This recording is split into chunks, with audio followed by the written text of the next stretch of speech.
One drove a nail into her husband's brain while he was sleeping, and the man was slain.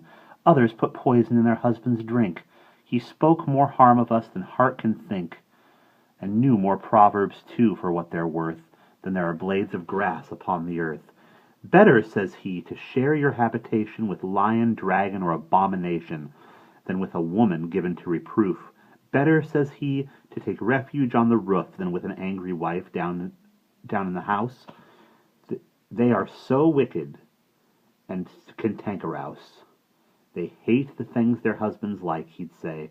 A woman always casts her shame away when she casts off her smock, and that's in haste. A pretty woman, if she isn't chaste, is like a golden ring in a sow's snout.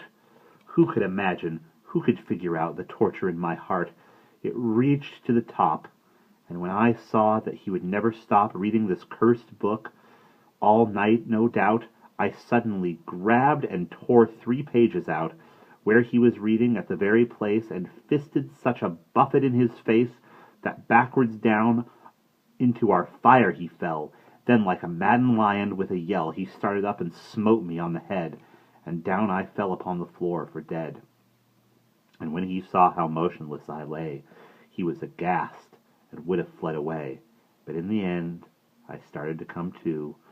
"Oh, you have murdered me, you robber, you! To get my land," I said. "Was that the game? But before I'm dead I'll kiss you all the same." He came up close, and kneeling gently down, he said, "My love, my dearest Alison, so help me God, I never again will hit you, love, and if I did, you asked for it, forgive me."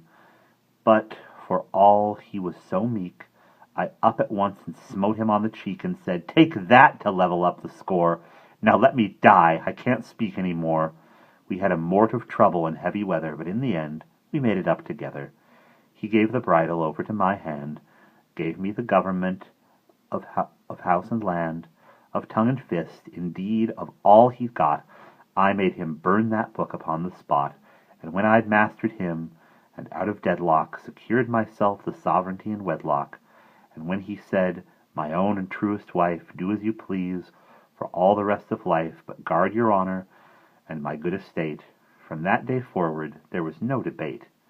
So help me God, I was as kind to him as any wife from Denmark to the rim of India, and as true, and he to me. And I pray God that sits in majesty to bless his soul and fill it with his glory. Now, if you'll listen, I will tell my story.